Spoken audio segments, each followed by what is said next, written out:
Hi, I'm Rachel. Today I wanted to bring in some people to talk about their histories with substance abuse and how they were able to change their life for the better, and maybe hopefully inspire some of you guys to be able to have this conversation and alleviate a little bit of that stigma.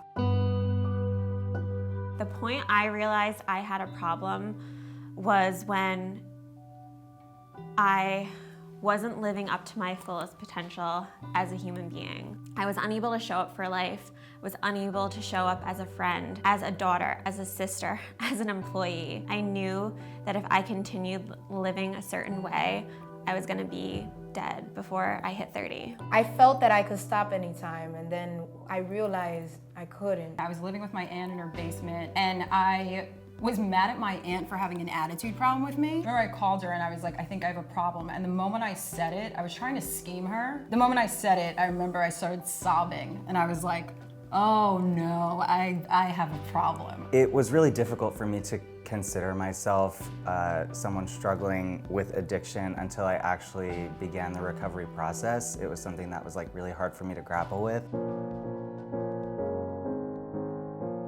I'd woken up one morning and I looked in the mirror and I was like, I don't want to be that person anymore. I honestly don't know if there was one specific moment that I can pinpoint, but I do know that there were just a lot of lows, and I got to a point where I just felt so broken inside. I wasn't sure if something so broken could really ever be fixed. I think even when I realized I had a problem, I didn't know if I necessarily wanted help yet. I think the moment I actually wanted to change my life and wanted to actually feel better is when I saw other people going through recovery of whatever way that they were or whatever they were recovering from. I saw that and was like, oh, I don't have to be miserable. I don't have to hate everything. I don't have to always think that everyone's a threat. Like, I can be happy. A few years ago, when I was babysitting my stepdaughter, I did so many drugs and I drank so much that my hands would shake. And I could not control the fact that my hands were shaking. And I remember I had to feed my stepdaughter. My hands was too shaky to feed her, so I realized, like, I need to stop. I need to get better in order to feed her. That day, it hit me like, what am I doing?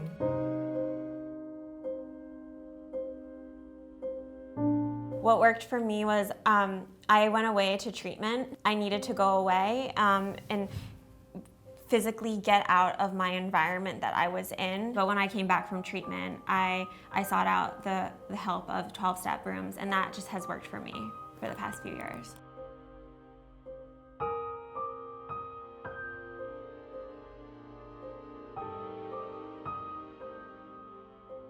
I was in therapy, and the therapist recommended that I check out a meeting, and I didn't really think that it was for me, honestly. I thought that that was too much, and I didn't think I was on that level, so I didn't really give it a fair shot, and it didn't work at first. Like, it was really difficult for me to get it. Things got really, really bad again, as they always did, and so I gave it another try, and that time I, for some reason, was willing to try. Recovery is such a fragile and personal thing.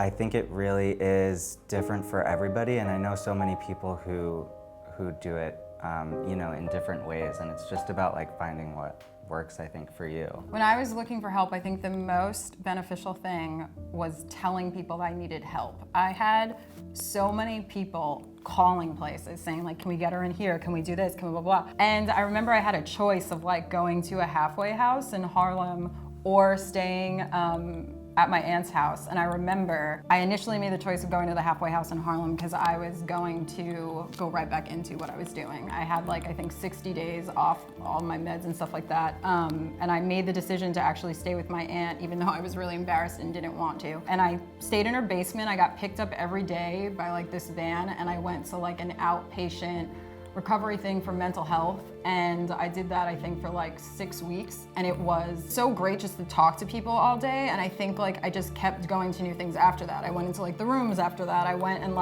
made friends that were doing the same thing I was doing, and all that sort of stuff. Like friends who didn't know me and like I didn't have to get embarrassed with. Basically like just know that there are so many different routes. You don't have to do the route that I did or Alyssa did or anything like that. Yeah. Like there are so many different ways. It's basically just what's up to the individual person and how they want to go about doing it. My best friend and also my brother, they actually sat down and listened to me. Like I needed somebody to understand what I'm saying, listening to the words I'm saying and stuff, and the feelings that I was feeling at the moment. That's what I needed the most. I didn't really need AA. I didn't really need 12-step. I didn't need none of those things. All I needed was to be treated like a human being. It was just to be heard. It was hard to get away from something that took me away for a moment of being present. But I'm also trying to look at the fact that I am clean, that I am changing, and that life is different. I'm in a whole different environment. I love remembering what I did yesterday, what I did today, and remembering what I'm gonna do tomorrow, and that's something that I never did. In the beginning of my recovery, it was awful because I lost that other thing that was fueling me my entire life, which was my ego. I just lost it.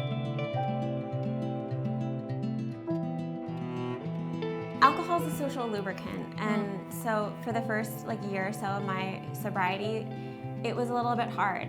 By going out and just connecting with other people and really not making it about the substance, making it about that human connection it's just changed my world. I think in terms of triggers for me, I mean, they're everywhere. In the beginning, it was a lot harder to be around like anyone who was drinking or using. And these days, like I'm a little bit better because I have tools that I know I can use if I'm in a situation where I feel really triggered. I pick up a phone instead of picking up a drink. Like there are just things that I've sort of learned. What's crazy about not giving in is that you get tested all the time. When you don't want it, it's right there. I think what I've done recently is just, I look at that and I'm just like, I know the doors that's gonna open, and I don't want to open those doors. There have been lots of different moments where I felt defeated. I mean, this is probably the hardest thing that I've ever done. I don't know about you, but like, it's just like, it feels like a constant battle with my inner demons, and it gets better, and it has gotten so much better and so much easier because I've learned different tools and I've met different people, and I think that making those connections has made it a lot easier. But yeah, it's absolutely something that I take one day at a time.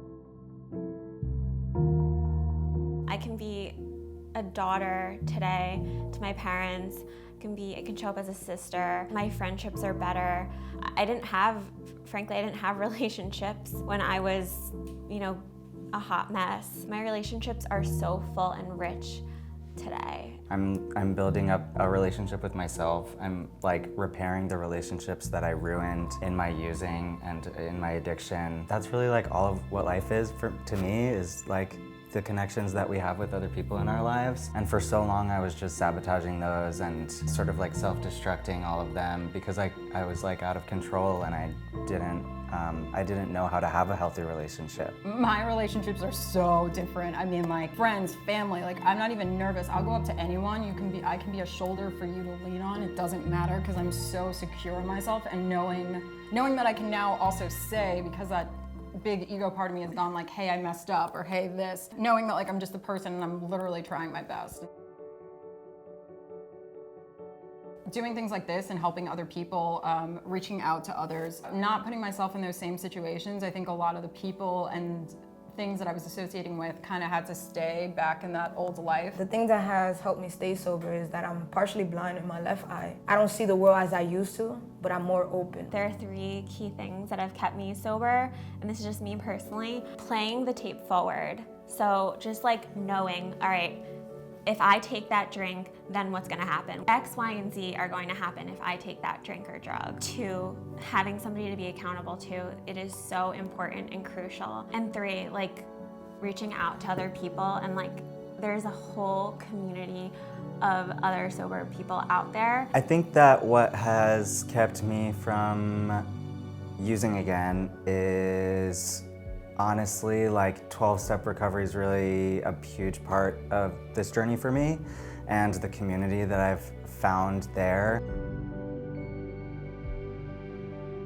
The person has to be done. It doesn't mean don't do anything before. I remember my friends and my family came to me and I was like before I knew I had a problem, and I was like, okay. You can't force anyone to do anything. It has to be a personal choice at the end of the day. If it's not your choice, it's not gonna work. Like, I was like a nightmare of a human until I realized like, oh, I have a problem. In order to help someone who is struggling, you have to just be there and don't judge them. I know you want to judge them, but save it. Even when I see people now struggling, like you automatically get like the, I'm so mad at you, like get it together, but it's like, why am I doing that? I'm not any better than you. Like you just happen to be struggling at this moment in time. It could be me tomorrow. Be a gentle, loving source and just always be there from them. Do not suffocate them. At the end of the day, they're gonna do what they're going to want to do. And I truly believe that a person will get help and want to get help when they're ready. For people that don't know how to deal with an addict, I would say sit down and just listen to them.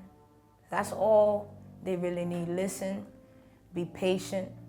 You know, we're gonna fail a few times. We're all human, we fail. I failed so many times. Never give up on that win.